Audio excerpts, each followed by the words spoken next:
Hi friends, ఇవాళ పావు బాజీ చేసుకుందామా? ఏం లేదండి, కర్రీ చేయటం చాలా ఈజీ. ఇది 4 మెంబర్స్‌కి సరిపోయే రెసిపీ అండి.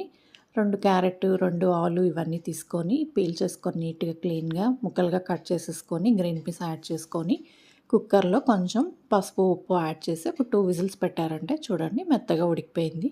మ్యాషర్‌తో దీన్ని కొంచెం మ్యాష్ చేసేసి పక్కన పెట్టేసుకో. ఇప్పుడు మనకు కర్రీకి కావాల్సిన వెజిటబుల్స్ అన్నీ కూడా నీట్‌గా సన్నగా ఫైన్‌గా కట్ చేసేసుకోండి.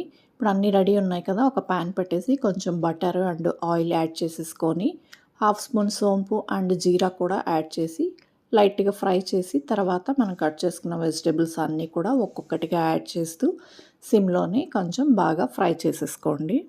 ఈ వెజిటబుల్స్‌కి కావాల్సిన పసుపు అండ్ కొంచెం సాల్ట్ కూడా వేసేసి ఇంకొంచెం యాడ్ చేయండి. కారము, కొంచెం కసూరి మేతి కూడా యాడ్ చేసేసి ఫ్రై చేయండి.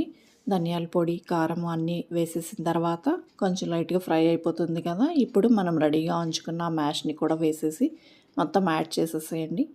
ఇంకొంతసేపు కలిపేసి ఒక 2 మినిట్స్ బాగా అలా కలిపేసి కొంచెం వాటర్ అండ్ కొత్తిమీర కూడా యాడ్ చేసేసి సిమ్‌లోనే ఒక 5-10 మినిట్స్ ఉడికించారంటే మనకి కర్రీ రెడీ అయిపోతుంది. ఇలా కర్రీ రెడీ అయిపోయే టైంలో కొంచెం చాట్ మసాలా అండ్ పావు భాజీ మసాలా వేసేసి ఒక హాఫ్ చెక్క లెమన్ కూడా పిండేసుకుంటే మనకి టేస్టీ టేస్టీ పావు భాజీ కర్రీ చూడండి ఎలా రెడీ అయిపోయిందో.